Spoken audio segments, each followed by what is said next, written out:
bem? Eu sou o professor Flávio. O nosso grupo é composto pelo professor Hugo, professora Kelly, professora Karine e professor Jefferson.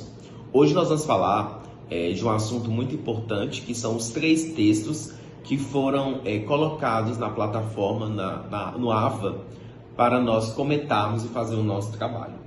Então, o texto 1 é falando sobre uma abordagem social crítica. O texto 2, formação de professores e didática para o desenvolvimento humano.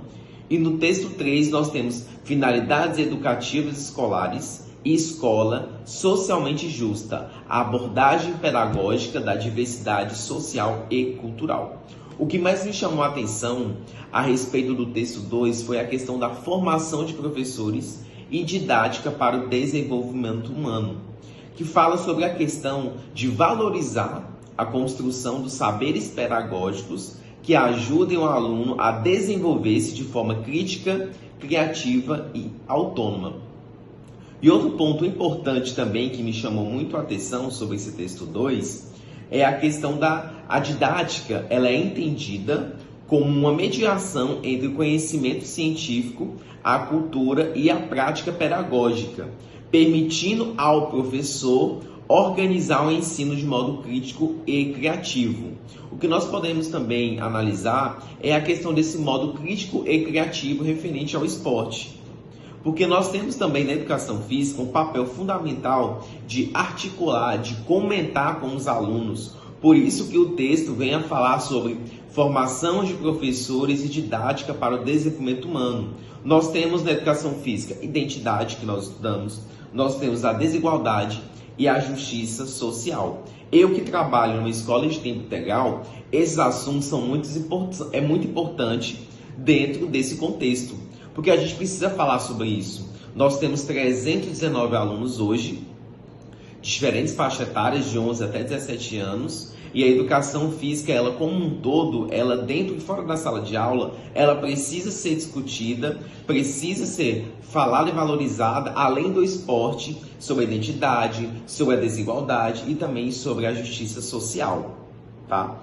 Então, a educação física da escola de tempo integral, né? Nós passamos o dia inteiro com os nossos estudantes, que nós temos outras disciplinas eletivas, né, projeto de vida, e isso tem que ser falado dentro dessas disciplinas. E quem vai falar disso, né, mais aprofundado vai ser a professora Kelly, que também trabalha na escola de tempo integral aqui no Tocantins.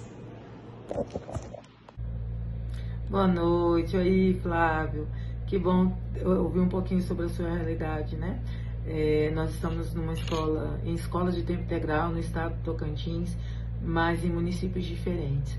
Vou trazer um pouquinho da realidade da escola onde eu trabalho, que é uma escola da região central de Palmas, onde a gente recebe crianças de 10 a 14 anos, alunos do 5º ao 9º ano, e dentro de uma categoria social eles estão em níveis diferentes, né? Então nós temos crianças de baixa renda, crianças de uma condição social um pouco melhor, classe média alta. Então a gente atende às desigualdades no mesmo ambiente escolar.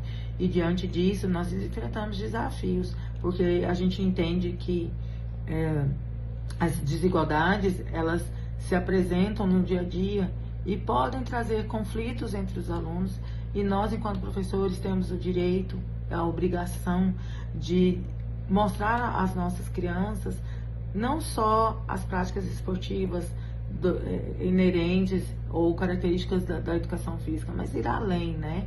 Então é uma escola pública que oferece o uniforme, que oferece os livros, nós temos um espaço físico para as práticas pedagógicas, mas o espaço humano precisa ser valorizado também, né? O ser humano precisa ser valorizado. Então os 3 textos, de uma forma bem resumida, eles dialogam entre si e trazem essa abordagem em relação a superar a visão reducionista do ensino, que as escolas, elas precisam ir além do conhecimento científico, trabalhar a diversidade cultural, buscar a emancipação dos nossos alunos. O que eu percebo que é uma prática que está um pouco distante.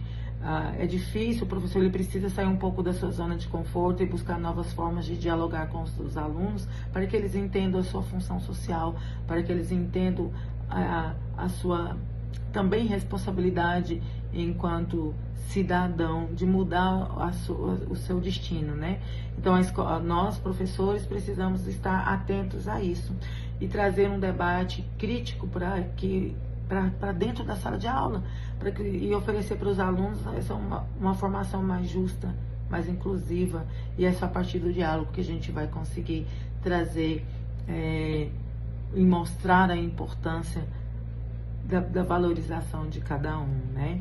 Então, eu enxergo que a nossa escola ela ainda precisa trabalhar muito nesse sentido. Ela precisa ir além dos muros pedagógicos, né? E ver o mundo pelos olhos, enxergar o mundo pelos olhos dos nossos alunos. E a partir daí construir uma formação realmente sólida, cidadã. E aí eu queria saber do Jefferson, como que você enxerga, Jefferson, a sua escola, a escola onde você trabalha hoje? Ela tem conseguido equilibrar a questão da igualdade e da diversidade no processo educativo? Agradeço aí a professora Kelly pelas contribuições e dando sequência também, né, à fala da professora Kelly e do professor Flávio, que trouxe a contribuição e as reflexões sobre as escolas de tempo integral. Vem também nessa perspectiva compartilhar um pouco das minhas reflexões com base no texto estudados durante essa semana e articulando com a minha prática enquanto professor na rede pública estadual do Pará. Trabalho em uma escola pública de tempo integral que valoriza o protagonismo juvenil, né, e o projeto de vida dos alunos e a convivência democrática, mas que ainda enfrenta sérios desafios estruturais e pedagógicos. A partir da leitura do texto, ficou ainda mais evidente para mim a importância de uma abordagem sociocrítica na educação física e que ela vá além do ensino técnico esportivo e que realmente ela possa dialogar com as vivências e as diversidades dos alunos. Já o texto sobre formação social da escola e justiça curricular me fez refletir sobre as contradições existentes entre o que está previsto no PPP da escola, e que defende a inclusão, o respeito às diferenças, e o que enfrentamos no dia a dia, na prática. Falta de espaços adequados, a escola enfrenta sérios problemas, que não possui uma quadra poliesportiva, né? Espaço adequado nenhum para as aulas de educação física, né?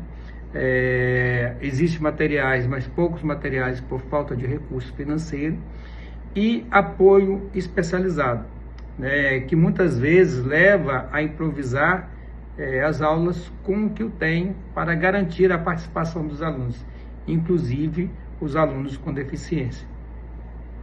Já o texto sobre currículo e didática reforça quanto o currículo precisa dialogar com a realidade dos nossos alunos. E vejo que eles se engajam muito mais quando eu trago as atividades ligadas à cultura local. E, por fim, né, o texto sobre a formação docente me tocou de forma pessoal. Minha formação inicial não me preparou para lidar com tantas diversidades presentes nas escolas e, por isso, né, busco, através da formação continuada, me qualificar. Por outro lado, acredito que essa responsabilidade precisa ser coletiva, né, com políticas públicas e de formação continuada mais efetivas e mais acessíveis. E finalizando, acredito que a educação física pode e deve ser um espaço de escuta, de diálogo e de valorização das múltiplas culturas juvenis. É isso que eu tento construir nas minhas aulas todos os dias. Agradeço pela oportunidade, pelo espaço, e agora passo a palavra para a professora Karine, que irá contribuir e enriquecer ainda mais a nossa discussão.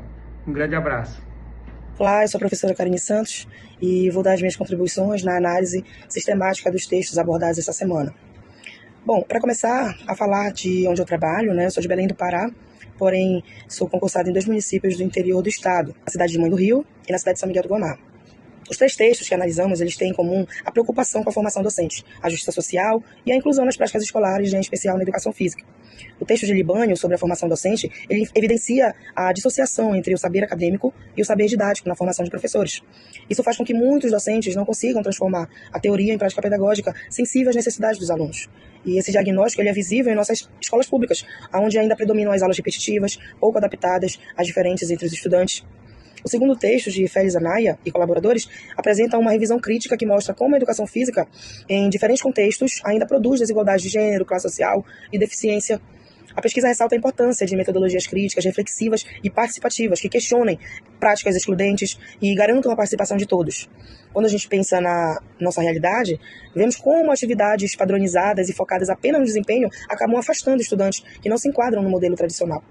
Já o terceiro texto, de Libânio e Silva, amplia a discussão a refletir sobre as finalidades da educação e a necessidade de considerar a diversidade sociocultural no projeto pedagógico. A escola, segundo os autores, deve formar cidadãos de forma justa, reconhecendo e valorizando as diferenças. Isso se conecta diretamente ao desafio diário das escolas públicas. As nossas turmas são superlotadas, nós temos poucos recursos, a presença dos alunos com necessidades diversas, que exigem estratégias de acolhimento, de adaptação, que são muito difíceis de serem executadas por todas as mazelas e problemáticas que nós enfrentamos. E ao relacionarmos esses 3 textos com a realidade, nós percebemos que os problemas são estruturais, fundamentais. A falta de formação continuada prática, as práticas curriculares pouco críticas, a ausência de finalidades educativas que desenvolvam o ser humano como o centro. Mas nós também encontramos pistas para avançar e superar essas desigualdades, como planejar aulas com objetivos inclusivos, propor atividades em diferentes níveis de desafio. A padronização, ela realmente já é excludente por si só. Valorizar a cooperação entre os alunos e o protagonismo desses estudantes é muito importante.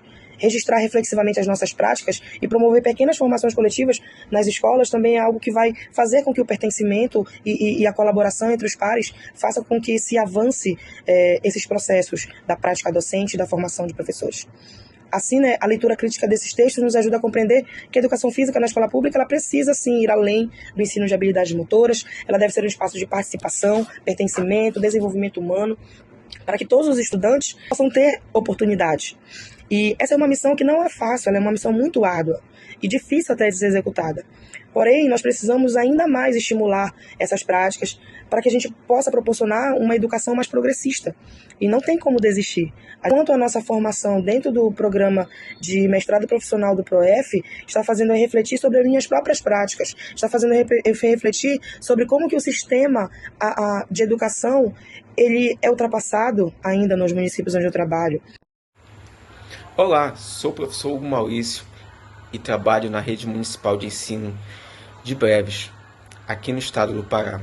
Mais especificamente, Breves se encontra na Ilha do Marajó, a nossa Amazônia Marajoara. Vim aqui para falar sobre os 3 artigos que estudamos essa semana na nossa plataforma AVA.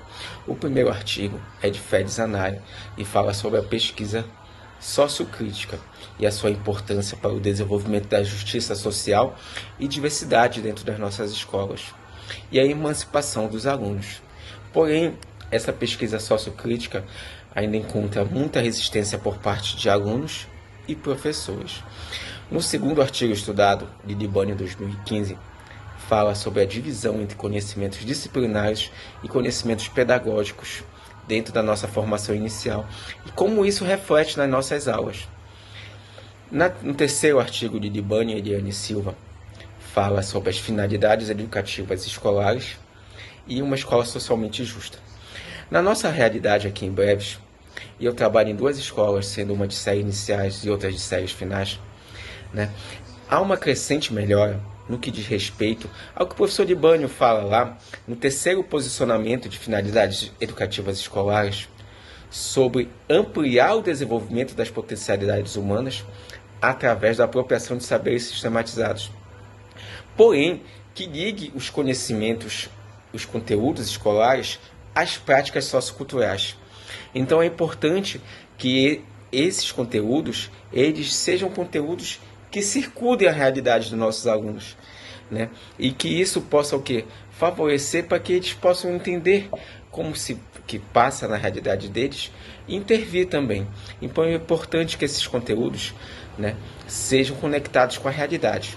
E como eu disse, há uma crescente melhora nos últimos anos dessa ligação entre conteúdos e práticas socioculturais. Porém, como falar no primeiro posicionamento do terceiro artigo, do professor Libânio, que é a educação de resultados, né? Porque muitos alunos os conteúdos que os alunos aprendem voltado para provas que irá medir conhecimentos, tanto provas nacionais como as provas regionais. E isso acaba favorecendo uma desconexão entre conteúdos escolares e práticas socioculturais. Como eu falei, há uma crescente melhora e é importante que continue melhorando para que a educação escolar formal faça sentido para os nossos alunos, que eles possam ser atendidos na sua integralidade, né, como cidadãos críticos e sociais.